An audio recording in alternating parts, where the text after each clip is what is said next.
poet, people of extraordinary talent. And Black Ice and Black Ice Productions bring to you another sold-out production. Y'all make some noise for Black Ice. What y'all think about it? Okay, tell me what you thought about Black Ice performance. I love Black Ice. I'm so inspired. I just wanted to see how inspired I am by his poetry. I love all of his poetry, all of his writings. All right. Black Ice, the best writer, the best poet I ever heard. He inspired me to become down. I love this guy. He's magnificent. Oh my God.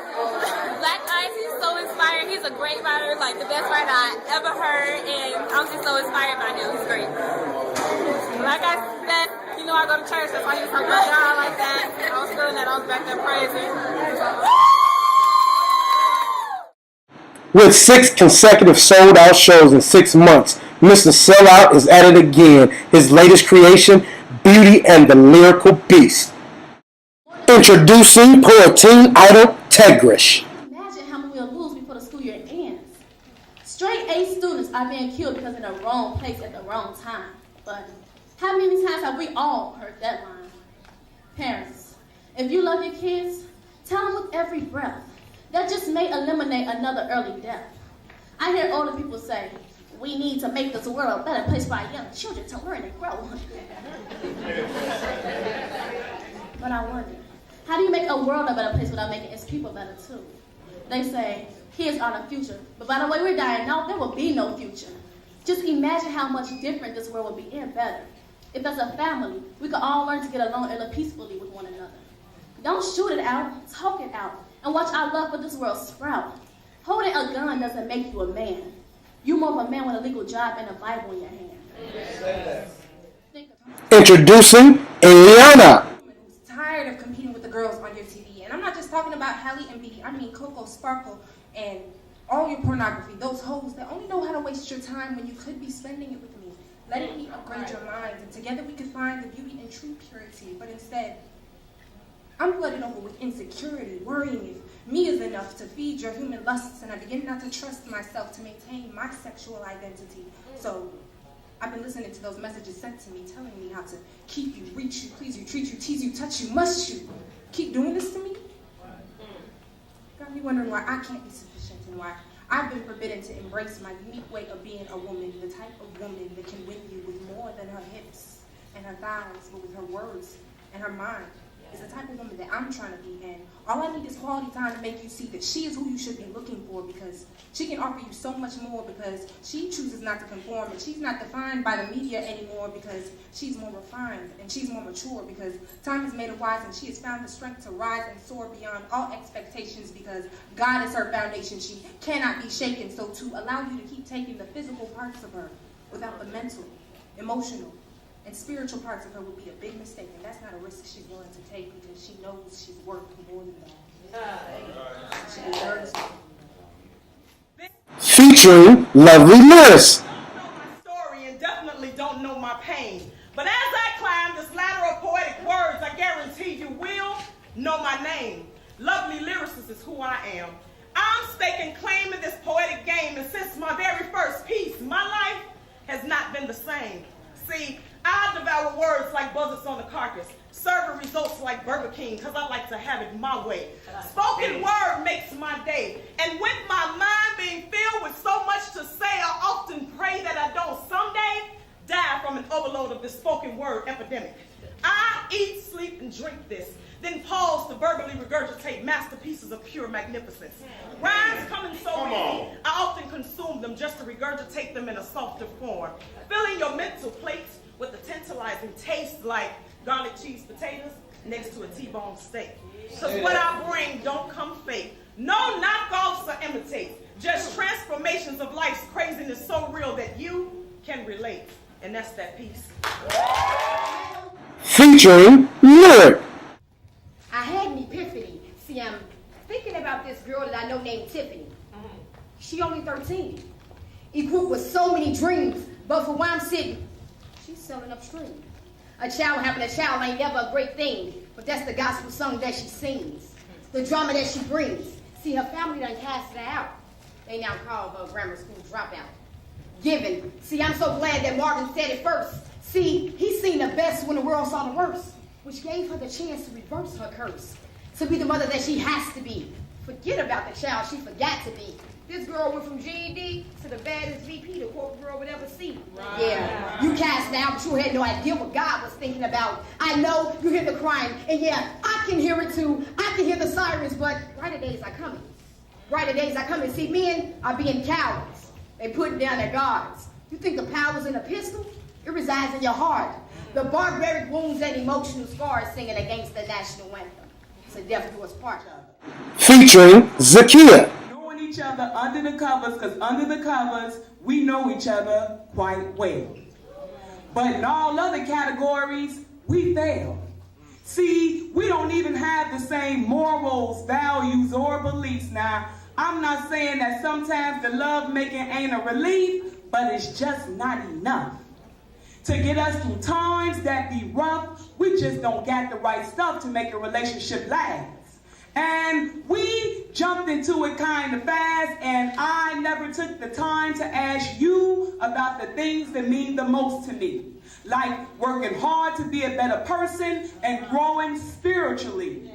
See, those are the things that keep me driven and keep my blood pumping so I keep living. But you got other things that make you happy. And I'm not saying that you got to be just like me, but if I don't want to drink no more and I'm fighting the urge daily not to smoke a blunt, I don't want to be around it, I can't front. And I'm tired of arguing with you about your late nights when I'm trying to do right. And I'm asking God for my lights because all I want is his love in my life.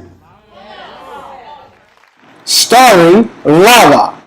And once you know who you are and whose you are, you find out that this life really isn't a battle. This really isn't a battle because I come knowing that I won.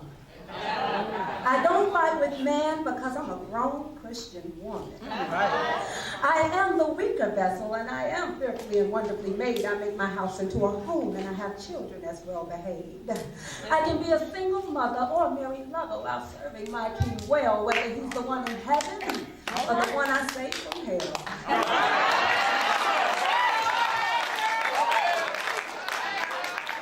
I can make it with a job or get through my struggles without one because I trust in the true and living God, the God of all provision, the God who ordered my mission, the God who put man to sleep because I would be too much for him to envision.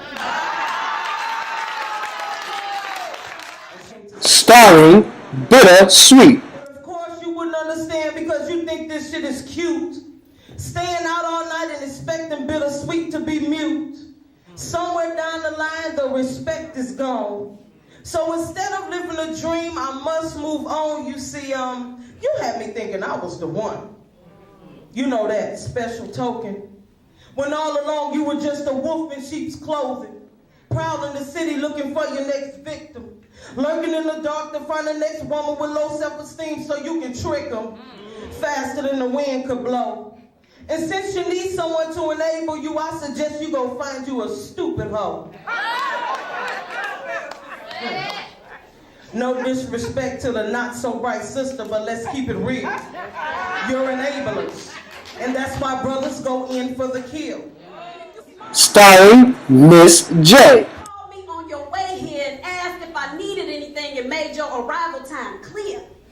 Then you would have come in and told me about your hectic day and how your boss made you stay late because 2 of your clients mixed up the date, and then you forgot to stop and get some gas, and your baby mama needed some cash, so you went by your mama's house to dig in the stash. But when you got there, she told you that your coach from grammar school had passed, so you went back to school to visit with the staff.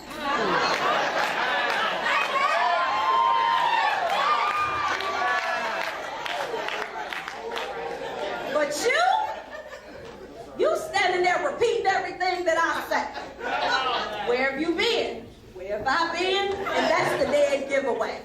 That you were somewhere with someone that you don't want me to know, so your answer is irrelevant. I'm not an idiot, and pressing you for the truth is now useless. That's right, Jay.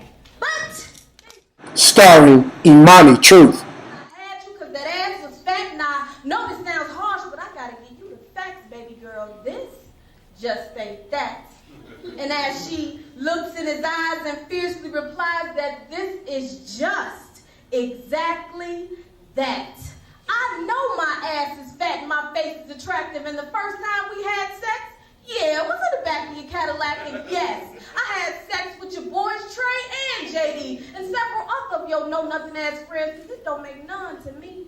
My life ain't ending because you wasn't paying attention, and my life ain't over because you wasn't holding me. Because see, how could you think that this was just that? Late night calls and you get to lay up in Niagara Falls with no consequences involved? See, getting these draws or panties, as you say, comes with a death sentence. So you ain't never gotta call me baby or introduce me to your mama, because I know that this ain't that. But I know that this here was like crack, but that crack came with that package. So the next time you think about how you played me, you'll think about that HIV that your boy JD infected me with. So just remember, the next time you want to talk slick, that little saying that you give. How could you ever think that this was just that? That's that big shot. And your headliner for the evening, Lyrical Paradigm. These bad memories have embraced her, but I gotta let her go. You see, I thought her views would change once healing was in place, but in her reflection, she would see the same old face, and her thoughts would run away at a less steady pace, so every time her mind began to race, she was brought back to that same familiar place. You see, I didn't realize how her power had me warped and disdained. I didn't see her soul stains. I didn't cry with her to release her pain. Instead, I tried to hide her. I tried to drown out her presence and take her breath, no longer supply her, no longer sustain her. I'd rather deny her. I tried to push her to the brink of my own sanity, hoping that if I pushed enough, she would disappear and free me of this calamity. But she held me tighter in her captivity. You see, her grip could only be compared to the force of gravity.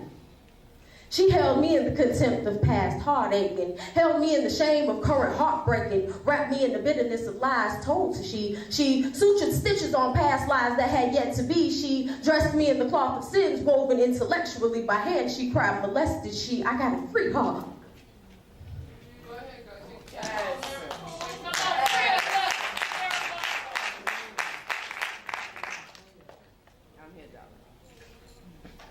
And I'm sorry I held on so long, but I didn't know this hatred, love so strong. And I'm sorry I never apologized when watery eyes told of the cancer that grew inside. I'm sorry. But I gotta let this ride. You see, beyond the mental, my hands are tied. I gotta free her. And even though it still feels like I need her, I know in order to know her, I have to not be her. You see, the she that her memory leaves painted on my nightmares can just no longer exist because I know me, and the spike she helped me create just could no longer exist. You see, the new me wants to love the previous she that I had never met. The she that was not my mother, and life was no sweating. The she that dripped passion from her brain on starry nights. The she that was beautiful before the pipe. And before she met misery, when she was a happy me and she lived up to priorities, and even as a minority, her spirit guided with seniority. I just need to see it one time. See the she before strangers stole her innocence, and before multiple rapes killed her innocence, before destruction became her world, maybe even before she was a little girl.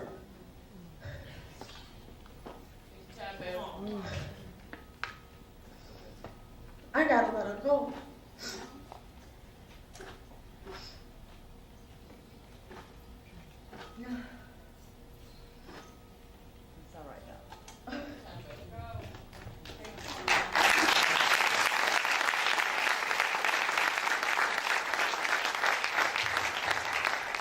See, in freeing her, I am in turn freeing me.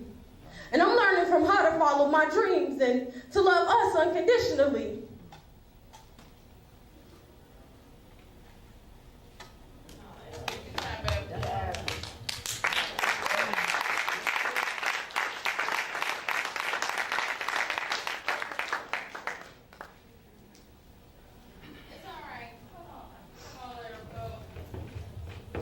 And with that, I'm going to settle this in peace. And just no longer speak on the tragedy Her Majesty magically created in me, and finally provide her with the rest in peace.